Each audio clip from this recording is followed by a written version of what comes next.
Pagpasok ko nga kanina mga kapitbahay ko sa barangay dahil duty nga ang inyong kapitbahay ay ito nga yung naabutan ko na ginagawa dito sa aming barangay.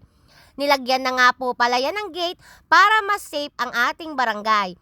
Bukod nga po sa mga CCTVs ay meron nga din po tayong gate dito. Napakaganda po palang tingnan mga kapitbahay ko kapag may gate ang barangay. At syempre katulong na naman po diyan ng ating mga masisipag na barangay tanod na hindi na po yata napapagod.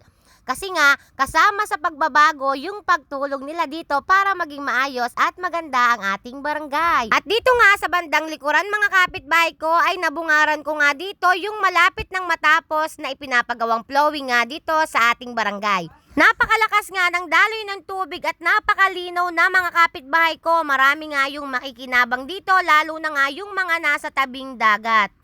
At ito na nga mga kapitbahay yung kailangan pang ikabit at pumasok na nga tayo dito sa amin sa Barangay Health Center.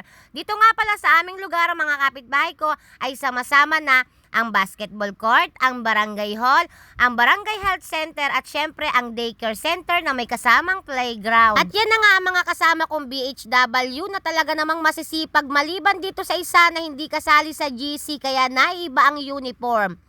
At ngayong araw nga mga kapitbahay ko, lahat nga kami ay duty at lahat kami ay may naka-assign na bawat gagawin.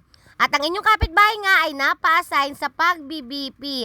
Pero dahil tatlo kami, pwede akong umalis para gumawa ng content, di ba? At wala pa nga kami diyang ginagawa at parelax-relax lamang kaya aalis muna ang inyong kapitbahay.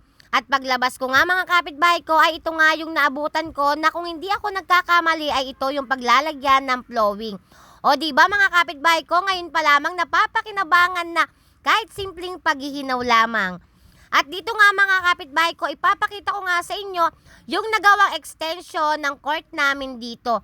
Extension nga ba? Basta ayan po mga kapitbahay ko, kung nakikita nyo po, dati po ay wala po yung bubong. Pero ngayon nga po, ayan po, isa sa proyekto ng aming Kapitana Sally Berdillo na pinalagyan nga po niya ng bubong. Napakalaki ng tulong na ito mga kapitbahay ko, lalo na kapag merong laro dito sa basketball court. At ayan naman po yung second floor ng aming barangay hall na sana naman po pagdating ng araw ay maayos na po yan para napakaganda na ng aming barangay. Pero pansamantala nga po kahit wala pa kaming second floor ay hindi naman po hinahayaan ng aming Kapitana Sally Berdillo na hindi maganda yung ating barangay. Tulad yan mga kapitbahay ko, pinalagyan po ng gate ng aming kapitana yung barangay hall para po mas magandang tingnan at safe po ang ating barangay. At ayan na nga po ang latest update dito sa aming barangay mga kapitbahay ko. Maraming salamat sa susunod ko po ulit video. Sana po patuloy niyo akong suportahan. Thank you!